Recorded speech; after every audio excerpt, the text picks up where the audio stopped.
Welcome to Heartfelt with Julie Margerison, a space for honest stories, tender truths, and soul-deep conversations.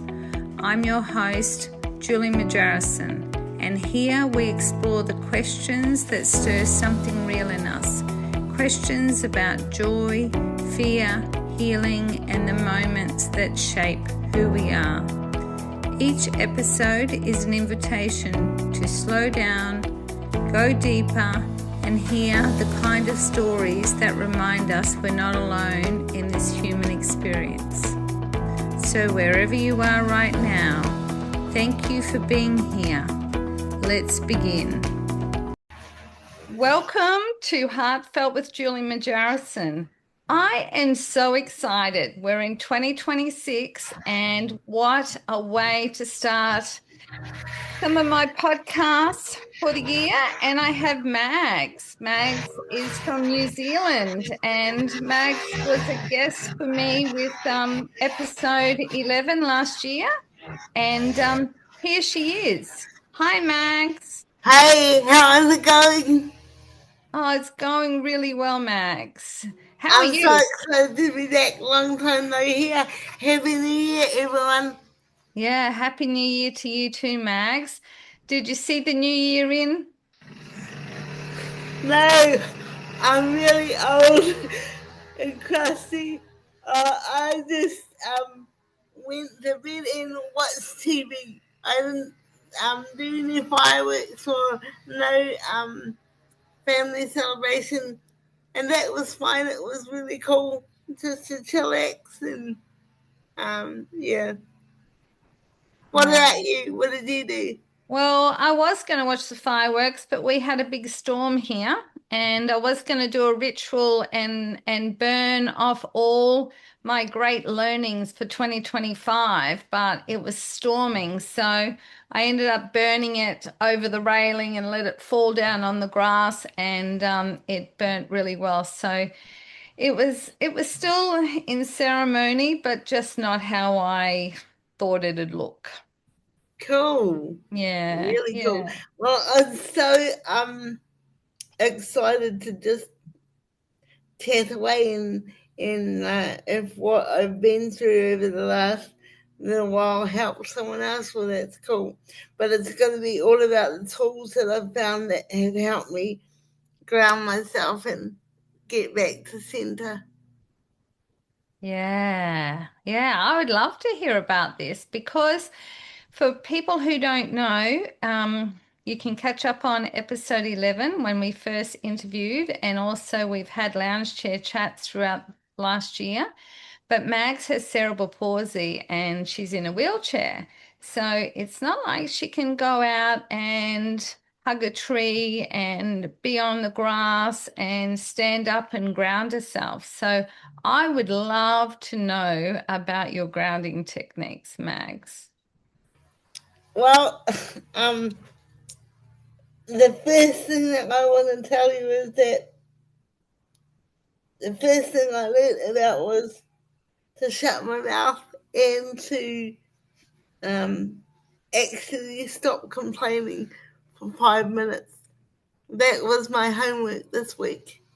Not 10 minutes ago did I get that homework. Can you just, Margaret Olden, shut your mouth for 5 minutes and stop complaining and then look for solutions that will be full of hope and purpose instead of complaining about how miserable your life is? Just shut your mouth, because as you know, I can talk a lot, even in my sleep and even in other dimensions.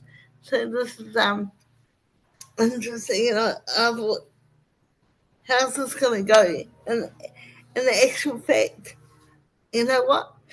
I didn't make it to 5 minutes. I got to 2.5. So Well done. what does it tell you? It tells me that my system is so wired to complaining that no wonder for the majority of my life I haven't looked past my negative victimhood mindset. only because my cells had got so used to hearing me, this is wrong, this is wrong, this is wrong, and I'm so human. If I fail, it's the end of the world. Or let me see, if I grant myself 5 minutes sleep during the day, I've failed. Or if I don't have a shower every day, I failed. So it's like, come on, Margaret, what's really basic? And another tool that someone tried to introduce me to yesterday was listening to calming reset music for the nervous system. They go, it's only 4 minutes long, try and handle it. And I'd never even thought about calming down my own nervous system. I didn't even know what that friggin' looked like. So I was listening to the music and I was going to my coach. Am I doing it right? Am I doing it right? Because my nervous system was like, what the F? She's actually sitting down and she's actually trying something new. And so why am I being so blatantly honest about it? Because it's no easy feat trying to teach your brain something new, but I don't want someone out there thinking that they're doing it wrong just because they haven't learned a new practice. Just give it a go. Like when he first said to me, give up sugar, I'm like, oh no. Hell no. This would be impossible, but I've started drinking a lot more water. Excellent. I drank 3 glasses of water in one day once. And what happened to my body was like pee for Africa for the next 12 hours. Because if you've got inflammation in your lymph nodes, which means you've got too much water collection in your lymph nodes, well then the water's going to collect in there even more if you drink more water. So I wasn't prepared for the avalanche. The avalanche that was going to ensue after doing that. But I've since learned that a little bit of water, like 500 mils a day, at least, is better than nothing. And I've tried to introduce things like cherries, because my mum bought some cherries for Christmas, except I keep swallowing the stones because I forget, because they're the ones that you have to take the seeds out yourself. They're not the pitless ones. So she said, okay, I'm giving you 4 stones, so I want 4 stones back. But I would end up swallowing 3 out of the 4. So these are the clunky things. And like, get out of your head and into your heart. As another big a big thing that I've noticed. Also, like, I'm big on theory and I'm big on improving myself and improving my skill set. But it wasn't until I got out of my head and sat with big feelings. I don't know what it is with us humans that we can't sit with feelings. Do we think they're going to kill us? Do we think that our nervous system is going to crash? Well, yeah, the first time I sat with a big feeling, my system literally went into a 2-day crash. And so, yeah, people, it can be clunky as hell. It can be messy as hell to actually sit down and not run away from feelings, right? And the universe doesn't give us something that we're not prepared for. Let me give you an example.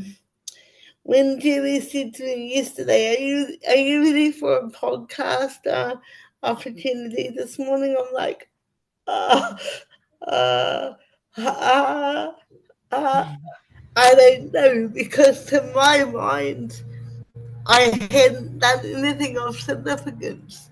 And the thing is, we only think about our successes as being significant. We run away from failure like it's COVID.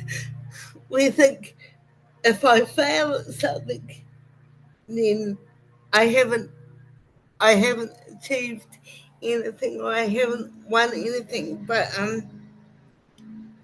I like to also take a break, one, so that my lungs can breathe, and two, so that I can hear from you, like, what are your biggest aha moments so far has been, uh, since we've met, because we haven't talked for a while. And yeah, so what have you been learning?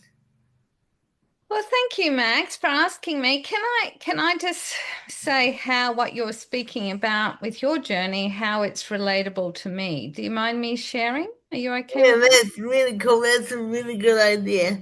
Yeah. So when you talk about um, having 4 stones to give back to your mum when you've eaten the cherries, and then you realize that you only remembered to do one of them because you ate the other three, that really brought me back to a time where I wasn't very present and I was too much in my head. And it reminded me of when I tried to do a I go to say chai tea, a Tai Chi exercise movement. And when I was there, I was not present at all. I was like thinking about all those things that I have to do after I finish this exercise. And I said to my sister, "Oh, I don't like Tai Chi." And I just see it as a waste of time. And she said, "Well, you're not getting it. It's all about you being in that moment, being in that move, and just staying focused in that now." And even though yours was chewing cherries and forgetting to actually stay with it and then spit the seed out, you were like, "Oh, I've just swallowed that and I've eaten these 4 cherries and I've only got one seed out." So I can see the present moment is has been very rewarding for my nervous system, because 2025 for me was very much about unpacking how I was so much in flight and fright, and sugar being taken away because I chose to take that out of my diet.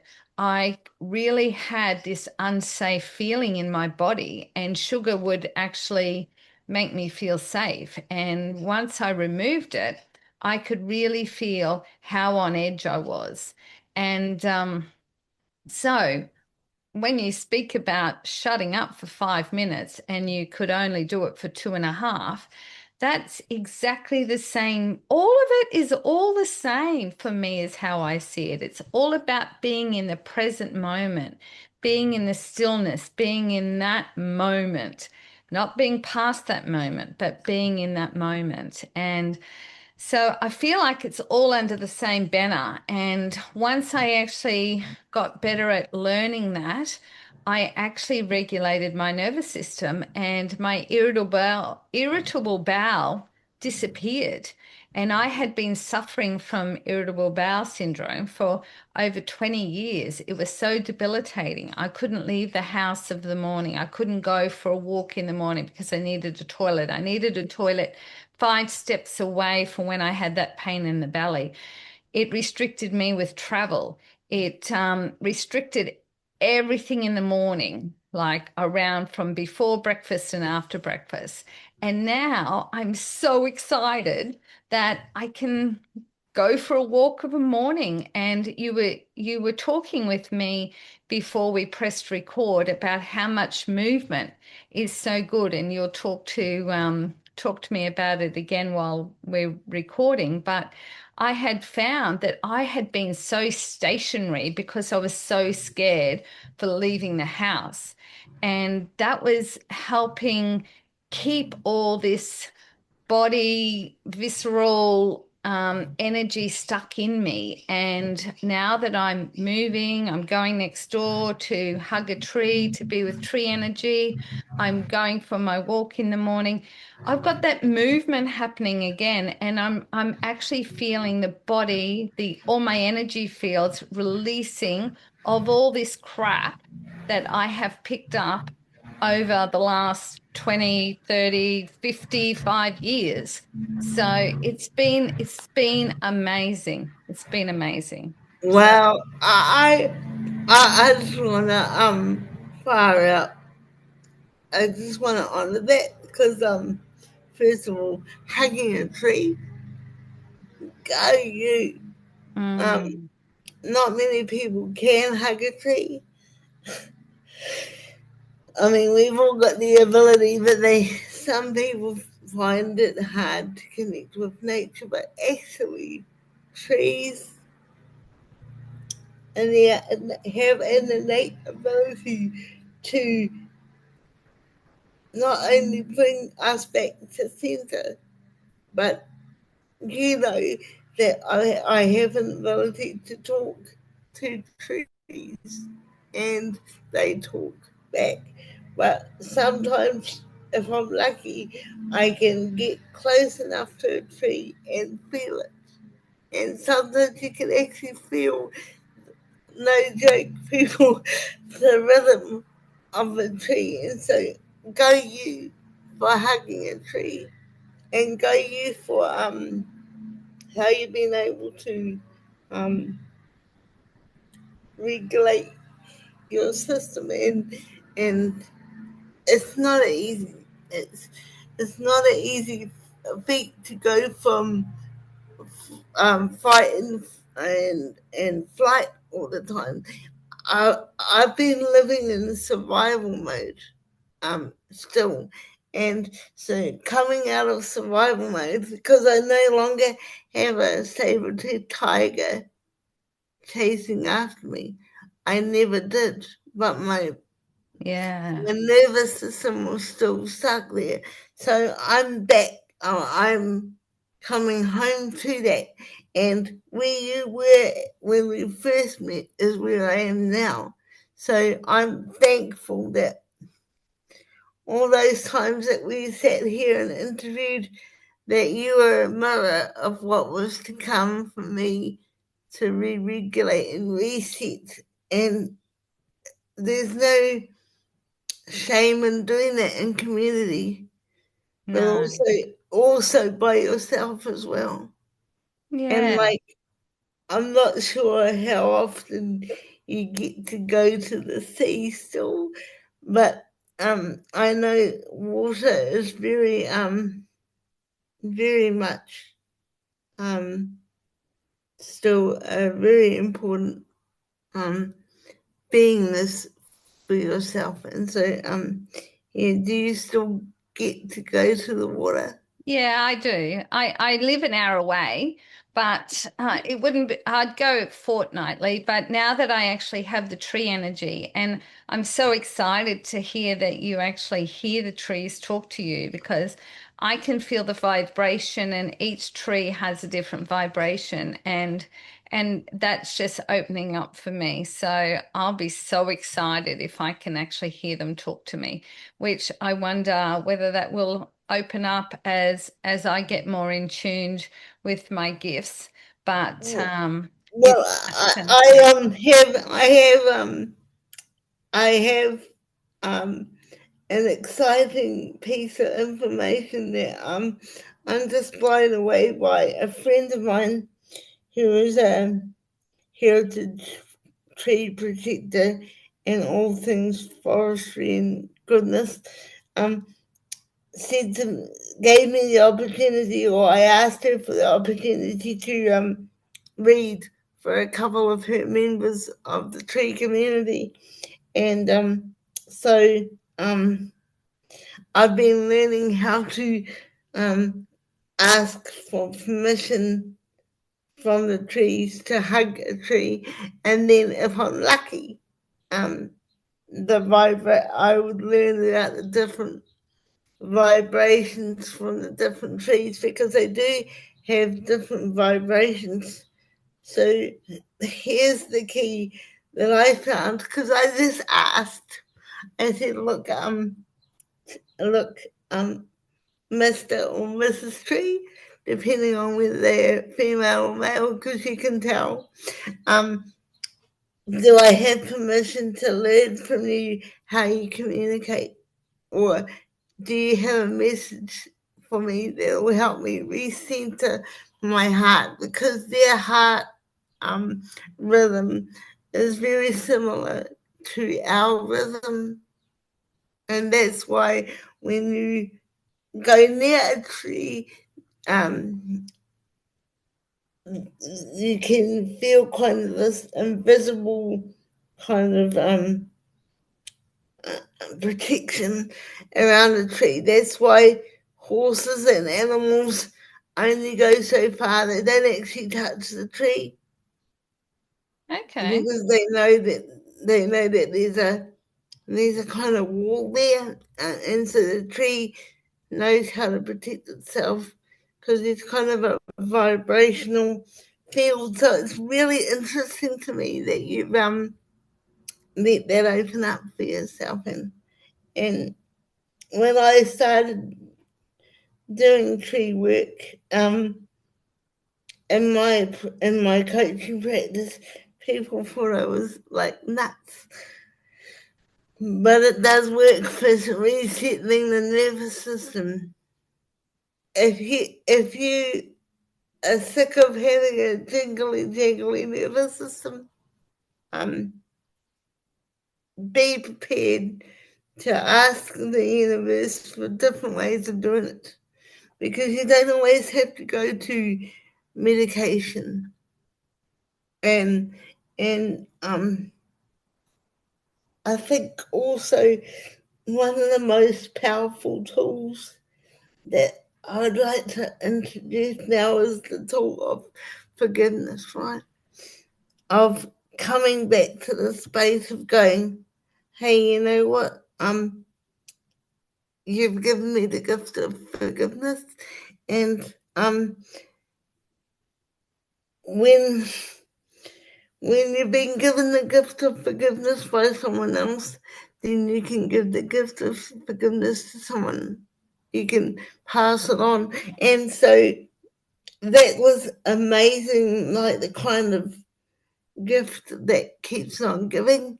Because at the time when you offered me the gift of forgiveness, it was like, wow. But here's the thing, audience, just in case you think I'm crazy, she didn't actually know that she was mirroring what forgiveness looked like. Because if you've never had someone teach you what the gift of forgiveness looks like, how do you know what it looks like when it bites you in the face, or when it comes up to you in the face? If you haven't had compassion for your body mirrored to you, until it's mirrored to you, and until you are gifted the opportunity of sitting next to someone that has already started to regulate their system.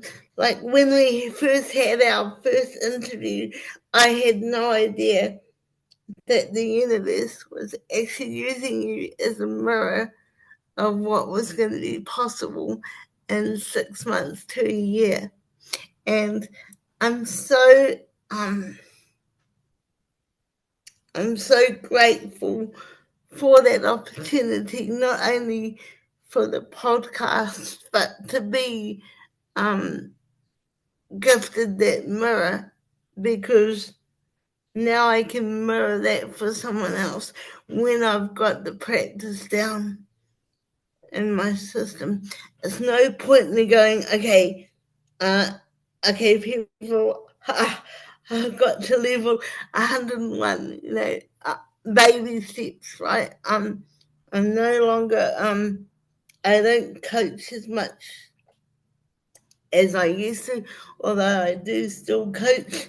I'm trying to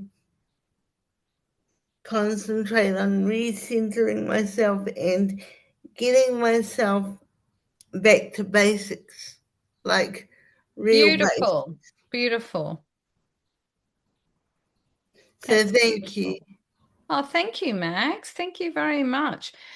I know I see when the universe brings mirror people into my world, and it's not really about that person. It's just they're a messenger of what needs to heal next. And I feel like I get goose pimples when I think about it, but there's so much was shown in in me when I was actually I don't know if you have been seeing any of my posts lately, Mags, and I don't even think I've actually shared with you, but I wrote a book in 2007 called My Way to Happiness, and then I revised it 3 years later and called it My Way to Happiness, It Gets Better. Well, I shut the door on it because of my marriage, and it just had to be more focused on my marriage than on where I really wanted to be. So I'm grateful enough that 15 years later I took have been learning to take my power back, and I've opened up the door to my way to happiness again, and I've got it, and I'm revising it. It's still about where I was in 2007 and 2010. And I'm just removing some of people that were in it out of respect to them because they're not in my journey anymore.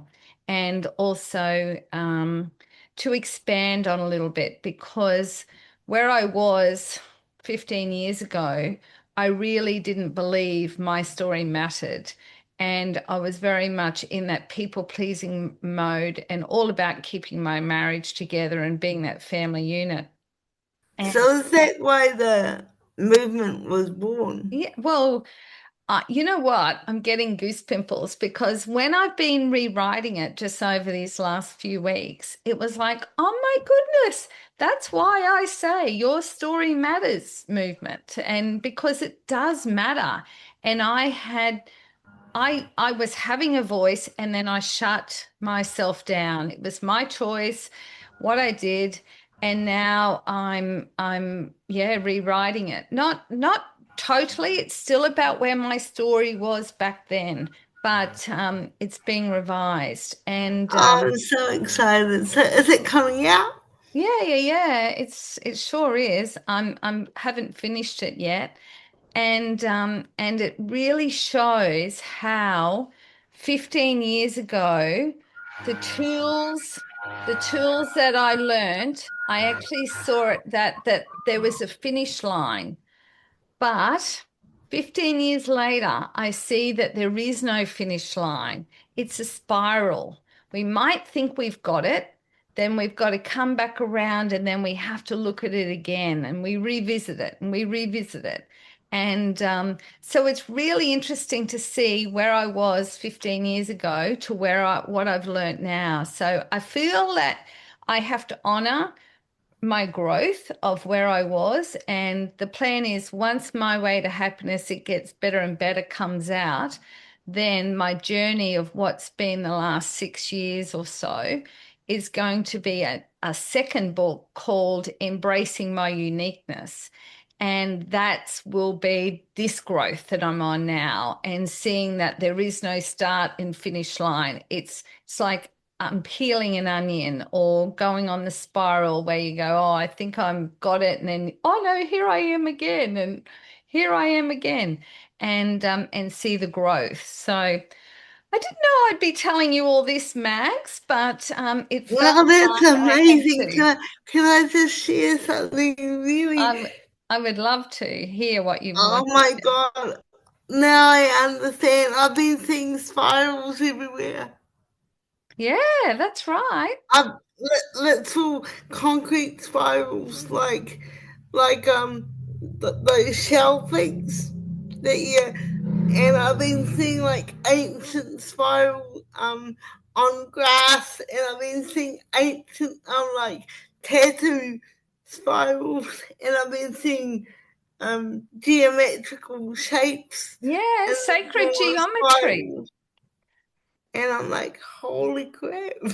Yeah, So the yeah. universe has um yeah almost been like confirming what you're saying about cyclical methods. That's why that song "She'll Be Coming Round the Mountain Mhm. When She When she Comes" comes. is Yeah, yeah. is is quite significant to kids, because you do go round the mountain and you think, well, haven't I been here before? Well, you have, but you've become a different person since the last time you were here. And maybe the next time you go around the mountain, you'll learn something different, but it's not. Here's the last point that I want to make. It's not ginormous steps that you're trying to make. It's not like this. It's not like that wide. It's like this wide. It's like incremental steps. I think it's very apt that the picture on your wall is a pathway, and it's like got little like planks, and so every step that you make is incremental. It's not like a giant leap. It's not like a quantum physics kind of, okay, I've got it all done now. It's like an inch by inch journey. And so I hope that discussion today has taught people or shown people the tools, just the simple tools that work for me. They might not work for other people, but that's where I've learned the biggest growth in, and to the power of smiling. Mm, yeah. Actually, the power of smiling, the power of actually going, and like, even if you don't feel like it, just try it. So thank you so much for the opportunity of connecting again, and yeah, I look forward to not only my journey this year for 2026, but I look forward to your journey and your book, and I'd be honored if you would send me a copy. Um, I will, Max. Thank you very much. I just wanted to say that the big thing that I have learned to be kind to myself and just when when things that have been so subconscious or unconscious in my beingness, and then when I actually get this awareness, just to embrace the awareness and not be that hard taskmaster going, oh my goodness, why didn't I do this? Just have the awareness, and I sit with the awareness, and I write about the awareness, and I unpack the awareness, and I feel where it is in my body, in my energy field. Where is that sitting in me? And just allowing that to evolve and seeing where that comes and melting it and not being that all about the story. It's for me, it's just having that awareness to come out, and then it can be nurtured, it can be healed, it can be released, and that that is a new thing that I'm implementing all the time, and it literally is life changing for me. It really is life changing. So I'm pleased that I could have this chat and hear how far you've come, Mags, and there is no competition. It's just how beautiful awareness has come for you in your stage where you are in the actual spiral or of peeling off the onion. Yeah. Yeah, so how beautiful. So thank you. I'm so grateful that I could witness this in you. Thank you so much for the opportunity, and thank you, audience. Have a wonderful year. And please don't be so hard on yourself. Have a bit of self-compassion. Don't set New Year's resolutions. Just try and be the best version of yourself from day to day, because you're not in competition with no one. That's so true, Mags. Thank you for sharing this moment with us. I hope something in this conversation stays with you, opened something up in you, or simply made you feel seen. If this episode moved you, feel free to share it with someone who might need it too. And if you'd like to continue the journey with us, be sure to subscribe and stay connected. Until next time, take care of your heart and remember, your story matters. All Mags's details will be in the description below. So if you want to connect with Mags, she's there on LinkedIn, on Facebook. She has a YouTube channel. And I can't wait till our next chat, Mags. Thanks very much. You're welcome. Take care.